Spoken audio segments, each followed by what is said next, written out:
saúde e você. Oferecimento Unimed João Pessoa. Cuidar de você, esse é o plano. Olá, bom dia. Muito bem-vindo ao programa Saúde e Você. A gente está só começando, viu? E olha só, na edição de hoje vamos falar sobre dependência química. Você vai conhecer a história de quem ainda luta para deixar o vício. E mais, saúde do coração. Você sabe como identificar os sintomas de que ele não anda bem? A gente preparou uma reportagem que vai nos ajudar a entender o problema. E você sabe com que frequência seu bichinho de estimação deve tomar banho ou ainda? E a tosa? Quando deve ser feita? Vamos saber daqui a pouco. E no quadro Saúde em Dia, você vai aprender a forma correta da escovação dos dentes. Tudo isso e muito mais a partir de agora no Saúde e Você.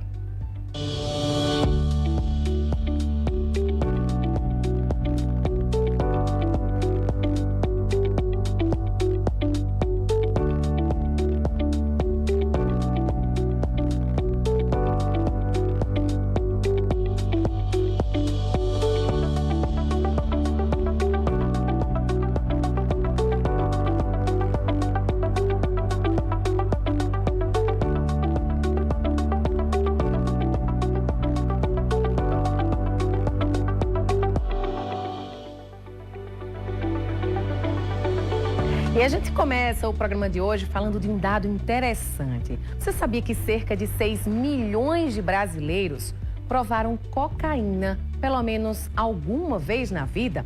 Na reportagem especial de Jaimaci Andrade, ele conversou com ex-usuários da droga que procuraram ajuda para deixar o vício e então ter uma nova vida. Acompanhe. Esses dois homens de 24 e 29 anos não querem ser identificados, mas falaram com nossa equipe do que as drogas fazem na vida de uma pessoa. Esse de 24 anos disse que começou com o crack. Foi de repente, eu conheci o prazer de sentir o gosto dela, de lá pra cá comecei com 16 anos, tô com 24, faz 8 anos que eu fumo crack. Nunca penso esse jovem de hoje aí, tudo novo, nunca penso botar isso na boca, isso é a desgraça da vida do ser humano. Isso é a droga que veio pra acabar o ser humano. Provou uma vez e não quer mais deixar. Não quer mais deixar, gostou da bichinha, já era. Fumou uma, vontade de fumar 10, 20, 30, 40, tem dinheiro no bolso, tá fumando. Não sente fome nem nada. Nada, só entra líquido, que é água. Fica um zumbi, né? É um zumbi a noite todinha, pra cima e pra baixo. Esse outro homem de 29 anos perdeu até a mulher por causa das drogas. Eu tava usando o loló, tava bebendo muito, cheirando a cocaína, tenho 3 filhos. Tem 3 filhos? Tenho 3 filhos. Tem esposa? Não, solteiro. Só deixou você? Deixou. Justamente por causa das drogas? Por causa das drogas. Tá vendo como perde até a esposa, né? Perde muitas coisas, a gente perde muitas coisas por causa das drogas. Os dois agora estão acolhidos pelo CAPS Tambalzinho, em João Pessoa, tentando vencer a dependência química. Profissionais aqui me acolheram, me ajudaram, estão me ajudando até hoje. Tem alimentação bem boa, tem cama, tem tudo para dormir, tem os cuidamentos, tudo bom da gente, né? Aqui eu faço meus artesanatos, tem pintura para ocupar a mente. Eu na rua não vou ter como ocupar minha mente, né? Aqui eu faço um artesanato, uma pinturazinha ali, aí vou estar ocupando minha mente, tem a medicaçãozinha para desintoxicar. Você resolveu procurar mais esse atendimento, por quê? Porque eu não tava, cansei dessa vida. Essa vida não tem futuro pra ninguém. O conselho que eu vou dar ao jovem que tá me escutando agora, que saia dessa vida de uso de droga, que não tem futuro. O futuro é 2 caminhos, o cadeia e o cemitério. Segundo a Organização das Nações Unidas, o consumo de drogas aumentou muito nos últimos anos. Um relatório aponta que só em 2020, 284 milhões de pessoas provaram algum tipo de droga ilícita. Isso representa um aumento de 26% em relação à última década. No Brasil, o Ministério da Saúde registrou mais de 400 mil atendimentos de pessoas com transtornos mentais e comportamentais relacionados ao uso de drogas e álcool. Só aqui no CAPS Tambalzinho, 570 pessoas recebem atendimento diariamente. A gente trabalha em diferentes modalidades. A gente tem o acolhimento, que é de 24 horas, por um período de 14 dias, passando pela avaliação da equipe multiprofissional. E a gente tem a atenção, que a gente chama de atenção dia. A gente tem o intensivo, que diz de segunda a sábado, a depender da demanda, né, das pessoas que precisem. O semi-intensivo, que é de 1 a 3 dias por semana, na semana. E o não intensivo, que é mais ou menos um dia na semana, em que as pessoas vêm, acessam as atividades, né, que são atividades em grupo, atendimento individual.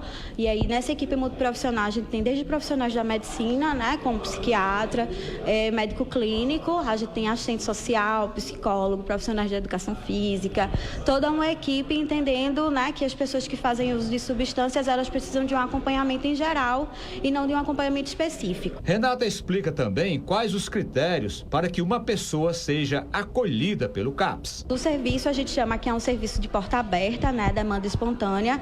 Qualquer pessoa que identifique que alguma pessoa da sua família, né, tenha um uso prejudicial de substâncias pode acessar o nosso serviço e aí pode também vir encaminhado desde a atenção básica, dos serviços de urgência e emergência, por demanda urgencial, que passa pela equipe, né, de atenção daqui do serviço, que é a equipe multiprofissional, por uma avaliação, e aí o primeiro acolhimento, né, a primeira chegada desse usuário, a gente chama de triagem. E aí nessa triagem a gente faz algumas perguntas para entender o contexto e se de fato a pessoa demanda para o serviço. A gente trabalha com a tecnologia leve de cuidado, que é a redução de danos, entendendo a especificidade de cada pessoa, né? Se a pessoa ela tem interesse de interromper esse uso ou como que ela quer proceder em relação à vida. Então a gente tem desde pessoas que interromperam de fato o uso e pessoas que conseguem levar as suas vidas, né, trabalhar e fazer um uso mais recreativo ou esporádico de qualquer substância. Que não atrapalha o dia a dia. Isso, que não atrapalha o cotidiano, a relação familiar, a relação de trabalho. Então, o intuito do serviço é esse, né? A gente trabalha com um projeto terapêutico singular, entendendo as especificidades de cada pessoa. Olha aí, né? Se um ex-usuário está dizendo que não há vantagem nenhuma em ser dependente de drogas, então a gente tem que ouvir, né? Então a gente faz esse apelo para você, para ter uma vida melhor, em família, né? Para não usar esse tipo de entorpecente. Não traz benefícios para a família, para a saúde, realmente causa uma dependência, desestrutura toda essa conjuntura familiar. O nosso personagem falou que perdeu a mulher, a presença dos filhos, então a gente faz esse apelo e reforça. Por isso que você está acompanhando o Saúde e Você, para de fato a gente fazer uma diferença na tua vida, e esse assunto sim tem que ser tratado. Então pede ajuda, porque tem serviços públicos disponíveis para te atender. E é porta aberta, é demanda espontânea. E agora vamos falar de uma coisa boa. Os clientes da Unimed João Pessoa podem contar com o Interna Fácil, um sistema online que busca agilizar a hora da internação. Confira. Cuidado Unimed João Pessoa é para todas as horas, até para aquelas em que você e o seu médico podem programar sua cirurgia. Conheça o Interna Fácil, o sistema online que agiliza sua internação para cirurgias eletivas no Hospital Alberto Urquiza Vanderlei, com check-in sem sair de casa e todo o conforto do maior plano de saúde. Acesse unimedjp.com.br e saiba mais. Unimed João Pessoa, responsável técnico Dr. Fulvio Petrucci, CRMPB 5167. E agora vamos falar de dois assuntos que preocupam muito, principalmente o público masculino. Estou falando da impotência sexual e da ejaculação precoce. Como identificar os problemas e quais as formas de tratamento? A nossa equipe conversou com um urologista que vai tirar todas as dúvidas agora. Você sabia que 15% da população masculina sofre de ejaculação precoce? E a partir dos 40 anos, 10% dos homens sofrem de impotência sexual. Existe cura para isso? Como identificar esses problemas? E como é o tratamento? É sobre isso que nós vamos conversar hoje com o urologista Rafael Mourato, que está aqui ao nosso lado. Seja bem-vindo ao programa, doutor. Muito obrigado. É um prazer abrir nosso consultório aqui e trazer informação para a população da Paraíba. Vamos começar então, para chegar até esses problemas que eu citei aqui. O que é a impotência sexual? A impotência é quando o homem tem a incapacidade de manter uma ereção que possibilite-o de ter uma relação sexual satisfatória, seja para ele ou para a parceira. E as causas disso? Tem causas definidas? Sem dúvida. Existem várias situações que têm relação com a impotência sexual. Entre elas, a gente pode citar o tabagismo, que é você que fuma em casa, sem dúvida, você tem muito mais chance de ter impotência sexual. O diabetes, que é uma doença muito comum. Então, todos os diabéticos, eles começam a ter impotência mais cedo que os homens, de modo geral. Causas psicológicas, como depressão e ansiedade. Além disso, o sedentarismo e obesidade também são causas que devem ser lembradas. Então pega muita gente sofre disso hoje, né, doutor? Sem dúvida, e é muito mais comum do que todos pensam. Inclusive, se você em casa tem vivido isso, saiba que você não está sozinho. Você já percebeu que muita gente sofre com isso e é um momento talvez de você precisar de procurar ajuda. E como é que o senhor diagnostica isso? O paciente em si, ele já sente, né? Já chega com a história, né? Já chega com o histórico. Quando chega aqui, aí o senhor vai identificar se realmente é ou não é impotência, né? Sem dúvida. E algumas situações nos trazem informações importantes. Por exemplo, é muito comum que todo homem tenha ereções matinais, ou seja, que o homem de manhã, ao acordar-se, ele tem ereção. A perda dessa ereção matinal é uma das situações que nos chama a atenção. A impossibilidade de ter uma ereção ou a perda da ereção durante o ato também é uma outra situação que chama a nossa atenção, e a própria insatisfação, como eu já falei, essa insatisfação de ter uma relação, uma ereção que possibilite a relação.